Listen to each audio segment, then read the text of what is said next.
The Secret Garden, Chapter 16. "I won't," said Mary.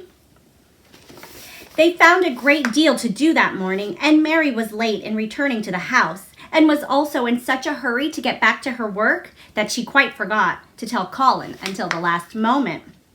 "Tell Colin I can't come and see him yet," she said to Martha. "I'm very busy in the garden."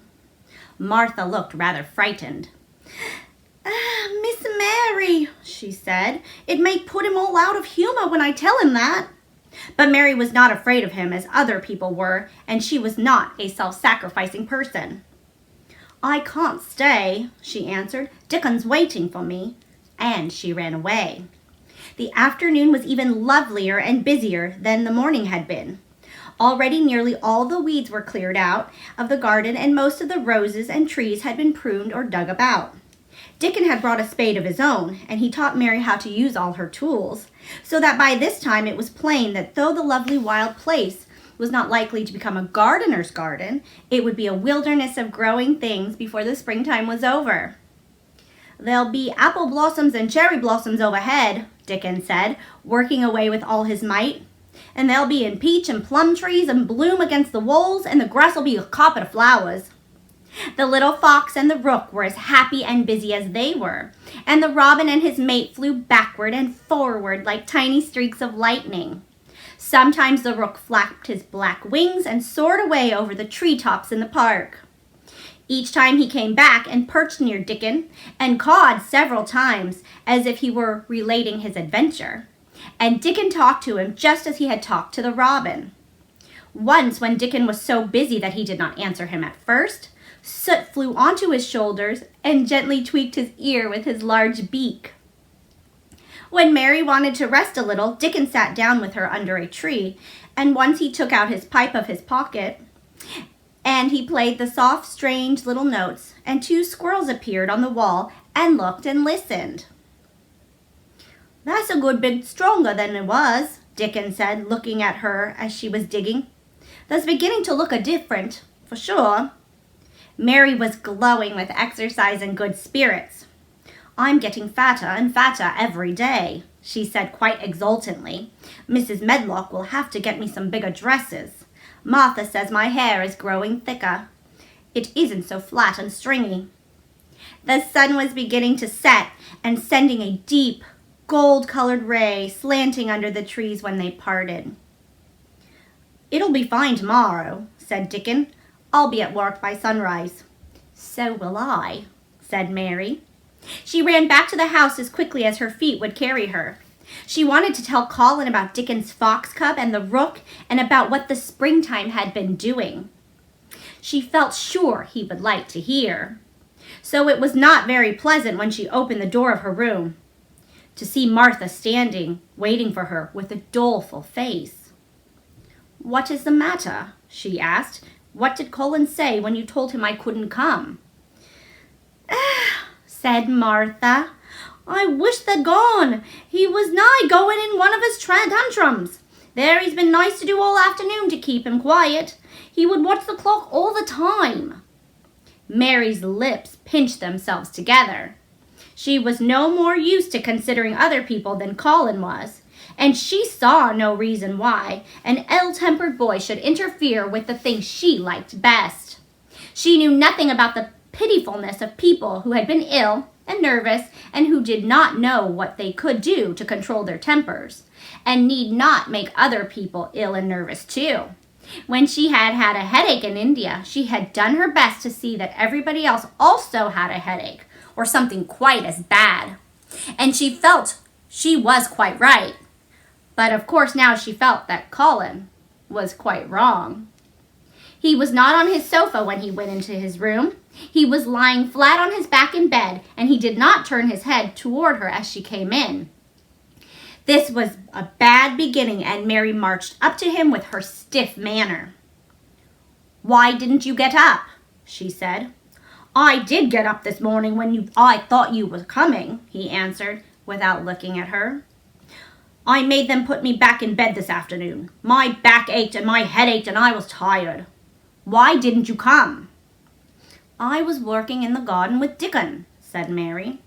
Colin frowned and condescended to look at her. I won't let that boy come here if you go and stay with him instead of coming to talk to me, he said. Mary flew into a fine passion. She could fly into a passion without making a noise. She just grew sour and obstinate and did not care what happened. If you send Dickon away, I'll never come into this room again, she retorted. You'll have to if I want you to, said Colin. I won't, said Mary.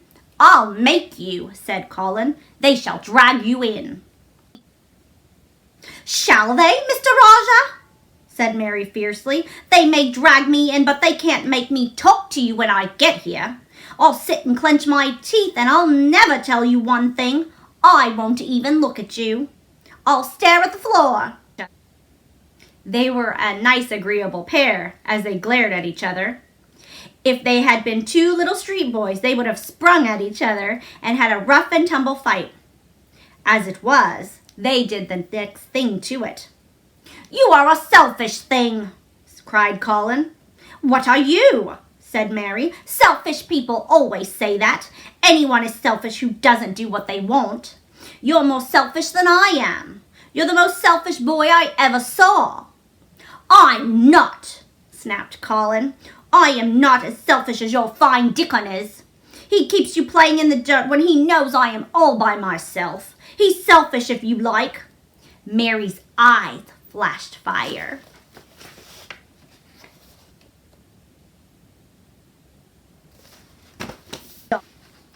He's nicer than any other boy that ever lived, she said. He's like an angel. It might sound rather silly to say that, but she did not care. A nice angel, Colin sneered ferociously. He's a common cottage boy off of the moor. He's better than a common Rajah, retorted Mary. He's 1,000 times better. Because she was the stronger of the two, she was beginning to get the better of him. The truth was that he had never had a fight with anyone like himself in his life, and upon the whole, it was rather good for him. Though neither he nor Mary knew anything about that. He turned his head on his pillow and shut his eyes, and a big tear was squeezed out and ran down his cheek. He was beginning to feel pathetic and sorry for himself, not for anyone else. I'm not as selfish as you, because I'm always ill, and I'm sure there is a lump coming on my back, he said, and I'm going to die besides. You're not, contradicted Mary unsympathetically. He opened his eyes wide with indignation. He had never heard such a thing said before. He was at once furious and slightly pleased, if a person could be both at one time. I'm not, he cried. I am! You know I am! Everybody says so. I don't believe it, said Mary sourly. You just make people feel sorry. I believe you're proud of it. I don't believe it. If you were a nice boy, it might be true, but you're too nasty. In spite of his invalid back, Colin sat up in bed in quite a healthy rage. Get out of my room, he shouted, and he caught hold of his pillow and threw it at her. He was not strong enough to throw it far, and it only fell at her feet, but Mary's face looked as pinched as a nutcracker. I'm going, she said, and I won't come back. She walked to the door, and when she reached it, she turned round and spoke again. I was going to tell you all sorts of nice things, she said. Dickon brought his fox and his rook, and I was going to tell you all about them. Now I won't tell you a single thing. She marched out of the door and closed it behind her. And there, to her great astonishment, she found the trained nurse standing as if she had been listening. And more amazing still, she was laughing. She was a big, handsome young woman who ought not to have been trained a nurse at all. And she could not bear invalids, as she was always making excuses to leave Colin to Martha or anyone else who would take her place. Mary had never liked her, and she simply stood and gazed upon her as she stood giggling into her handkerchief. What are you laughing at? She asked her. At you two young ones, said the nurse. "It's the best thing that could have happened to that sickly, pampered thing, to have someone to stand up to him that's as spoiled as himself." And she laughed into her handkerchief again. If he'd been a young vixen of a sister to fight with, it would have been the saving of him. "Is he going to die?" "I don't know, and I don't care," said the nurse. "Hysterics and tempers are half of what ails him." "What are hysterics?" asked Mary. "You'll find out if you work him into a tantrum after this. But at any rate, you've given him something to have hysterics about, and I'm glad of it." Mary went back into her room, not feeling at all as she had felt when she had come in from the garden. She was cross and disappointed, but not at all sorry for Colin. She had looked forward to telling him a great many things, and she had meant to try to make up her mind whether it was safe to trust him with a great secret. She had been beginning to think it would be, but now she had changed her mind entirely. She would never tell him, and he could stay in his room and never get fresh air and die if he liked. It would serve him right. She never felt so sour and unrelenting that for a few minutes she almost forgot about Dickon and the green veil creeping over the world and the soft wind blowing down from the moor. Martha was waiting for her, and the trouble in her face had been temporarily replaced with interest and curiosity. There was a wooden box on the table, and its cover had been removed and revealed that it was full of neat packages. "Mr. Craven sent it to you," said Martha. "It looks as it has picture books in it."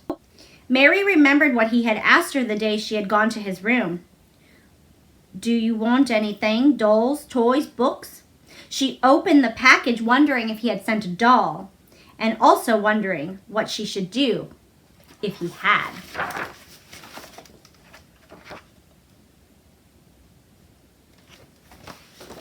But he had not sent one. There were several beautiful books, such as Colin had, and 2 of them were about gardens and full of pictures. There were 2 or 3 games, and there was a beautiful little writing case with a gold monogram on it and a gold pen and inkstand. Everything was so nice that her pleasure began to crowd her anger out of her mind. She had not expected him to remember her at all, and her hard little heart grew quite warm. "I can write better than I can print," she said, "and the first thing I shall write with the pen will be a letter to him to tell him how much I'm obliged." If she had been friends with Colin, she would have run to show him her presents at once, and they would have looked at the pictures and read some of the gardening books and perhaps tried to play games. And he would have enjoyed himself so much, he would never once have thought he was going to die or have put his hand on his spine to see if there was a lump coming. He had a way of doing that which she could not bear.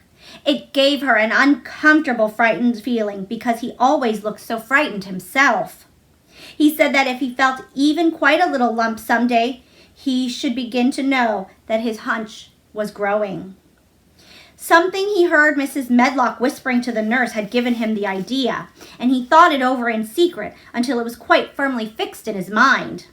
Mrs. Medlock said that his father's back had begun to show its crookedness in that way when he was a child. He had never told anyone but Mary that most of his tantrums, as they called them, grew out of hysterical hidden fear. Mary had been sorry for him when he told her. "He always began to think about it when he was cross or tired," she said to herself, "and he has been cross today. Perhaps he had been thinking about it all afternoon." She stood still, looking down at the carpet and thinking. "I said I would never go back again," she hesitated, knitting her brows. "But perhaps, just perhaps, I will go and see, if he wants me in the morning. Perhaps he'll try to throw his pillow at me again, but I think I'll go."